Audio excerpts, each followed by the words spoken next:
this phony NBC television network. But they built these studios. CNN. Whoop. Hey, the camera just went off. I can't imagine. That was President Trump last night in Cedar Rapids, Iowa. It was a long speech, more than an hour. It's a pretty interesting speech, actually. But unless you're watching this channel, you likely didn't see it. Producers over at CNN and MSNBC cut away pretty quickly. CNN covered Trump's speech for a mere 7 minutes, then went on to discuss Jared Kushner's security clearance, bet you didn't know that was breaking news, and Jay Johnson's claim that, you guessed it, Vladimir Putin ordered cyber attacks in this country. MSNBC didn't show the speech at all, and instead dedicated more time to, brace yourselves, the alleged collusion between Trump and Putin. Joe Concha writes about media for The Hill, and he joins us tonight. So, Joe, MSNBC, I get, actually, they know who their audience is. That doesn't bother me. CNN's supposed to be a news channel, and they talk about Trump a lot, and here they have a chance to actually show Trump talking, but they cut away. What is that about? When you say a lot, Tucker, boy, you hit the nail on the head. There was one snapshot back in May. It was a non-breaking news day, kind of like last night. MRC study showed that CNN talked about Trump 92% of the time from 4 a.m. to 11 p.m. And if you watch the network, and I watch it often because it's part of my job, that's about right. Probably somewhere between 85 and 92%. They're talking about Trump. So when you're so myopic on a particular person, in this case the president, why wouldn't you cover him live to actually hear what he has to say, unless that unfiltered version of Trump doesn't allow for commentary, punditry, or maybe speculation around the latest bombshell that came via unnamed sources? So then we talk about the business end of this, right, of journalism. How did the ratings work out? Was this a good editorial decision by CNN and MSNBC not to cover this rally live as Fox did? I have the numbers in front of me. Fox more than quadrupled CNN's audience during live coverage at 8 p.m. Eastern last night. Total audience, Fox 3.3 million, CNN 821,000.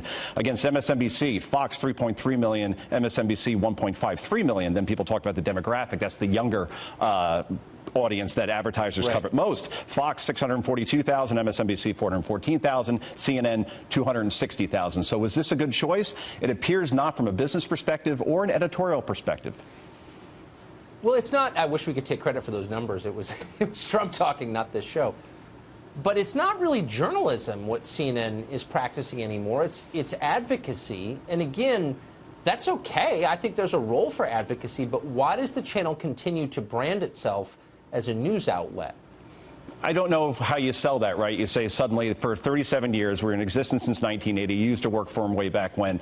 You suddenly say, hey, the days of Bernard Shaw and Aaron Brown, those are gone, and we're just going to be now the opposition party instead. I don't know how you necessarily come out and be transparent about that. But you're right, and the numbers support that. A Harvard study, hardly a bastion of right-leaning conservatism, came out a couple weeks ago, showed that CNN, more than any other broadcast outlet, at least on cable, 93% of its stories are negative. That means out of 100 stories, only 7 stories on CNN are positive. And again, last night was newsworthy to cover because Trump had not done an interview on cable since May 13th, hadn't done one on broadcast news since May 11th with Lester Holt.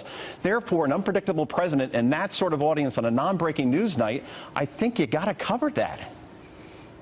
Well, you kind of would think that if you're going to call yourself a news network. I guess what bothers me is the dishonesty. And I don't follow a lot of media about media. I know that that's your job. Is CNN still regarded as a news channel by other news outlets? Do they cite CNN as a source for unbiased accounts of what happened in the world? Or is it seen as an advocacy platform? I think there's a circle that goes between CNN, New York Times, and the Washington Post, and they like to quote each other a lot. But I think to objective observers, based on studies I've read as well, they're simply not seen as objective anymore. So, again, not just CNN, by the way, Tucker. We saw just today on MSNBC, you had an analyst on there, Elise Jordan, who used to work for the Bush administration, said that sticking up for Trump is like hugging a suicide bomber. You would think after the Kathy Griffin thing. You'd stop using ISIS analogies in these situations, but it seems like hyperbole is just going on both sides, and negativity has worked to a certain extent, but when the president is speaking, you probably should cover that. If not, you're going to pay for it in the ratings, and we certainly saw that last night.